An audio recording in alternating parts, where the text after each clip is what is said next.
ప్రతి భారతీయుడు గౌరవంగా జీవించాలి, గౌరవంగా మరణించాలి. I want mercy killing.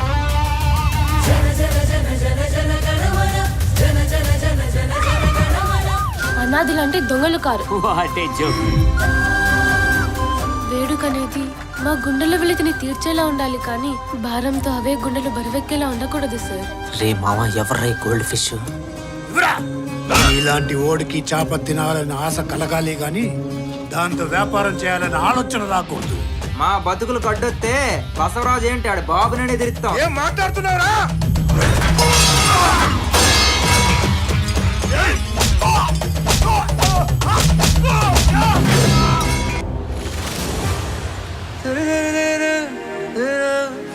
ఏంద్రే ప్రేమ ఎక్కువైనట్టుందా?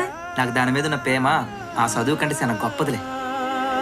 ముద్ద బంతి పువ్వులాలా నవ్వుతుంటే వెన్నెలేలా కాటుకున్న కళ్ళతో వలా విసిరావే నాపై నీలా. చదువు కట్టరాలు మీకు ఎందుకయ్యా? పనులు నేర్చుకుంటే సుఖంగా బ్రతకగలమేమో కానీ గౌరవంగా బ్రతకలేమండి.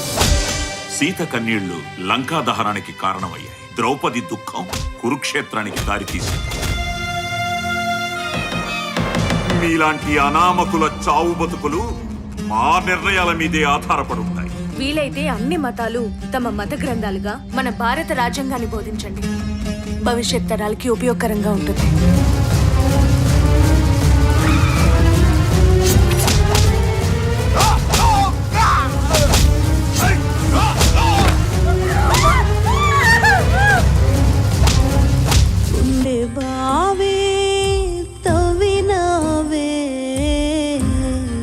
మానసిక క్షోభను అనుభవించే కంటే చచ్చిపోవడమే మేలనిపిస్తోంది సార్.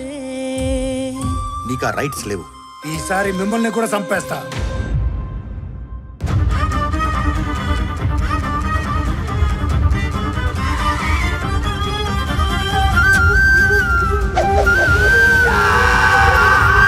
మేము కష్టపడి బతికే వాళ్ళేమో కానీ తప్పుడు పనులు చేసే వాళ్ళం కాదయ్యా.